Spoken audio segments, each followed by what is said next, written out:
Hello Manu ক কি জানতে চাও কি ক? হ্যালো। হ্যাঁ হ্যাঁ কাকু আপনি কইতারেন ওই বিশ্বের মধ্যে বলে সবচাইতে উঁচা কি টাওয়ার? হয় টুইং টাওয়ার। Twin tower. হয় হয় টুইং টাওয়ার। তাহা কি মগো ওই আবুল্লের ভাই তাতে সে বড়? আবুলিয়ার বাহের দাঁত কত বড়? আবুলিয়ার বাহের দাঁত। আবুল্লের ভাইয়ের দাঁত হ্যাঁ একটু বুঝে এখন। হ্যাঁ বুঝে কইতাছি হন। ওই আবুলিয়ার বাহের দাঁত তো মনে করো যে একটা দাঁতেই।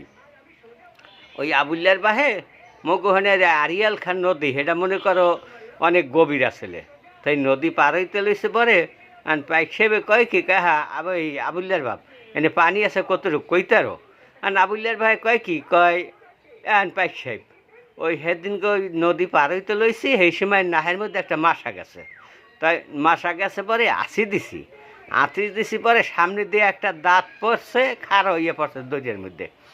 দরিয়ার মধ্যে পড়ছে পর দেখি দাঁতটা অর্ধেক ডুববে আর ডুবে না। তা মনে মনে চিন্তা করলাম যে করছে কি, আর দিয়ে দেখি দাঁতের অর্ধেক পানিতে ওই মাটিতে ঠেকছে আর অর্ধেক পানির উপরে রয়েছেই। তো চিন্তা করেন কত বড় দাঁত। কারণ সেই আবুলিয়ার বাহার দাঁতের চাইতে মনে হয় বড় মনে হইবে না, কারণ আবুলিয়ার বাহার দাঁত মনে করো মেঘনা নদীর অর্ধেক ওই কী কই আজিয়াল খান নদীর অর্ধেক পানিও লাগে নাই। হয় হয় ওই আবুলিয়ার বাহার দাঁত অনেক বড় আছে। ওই আঁশ দিলে মানুষটা আলাদা কথা নি লম্বা, মানুষটা বেশি লম্বা আসলে না, তার দাঁত অনেক লম্বা আসলে।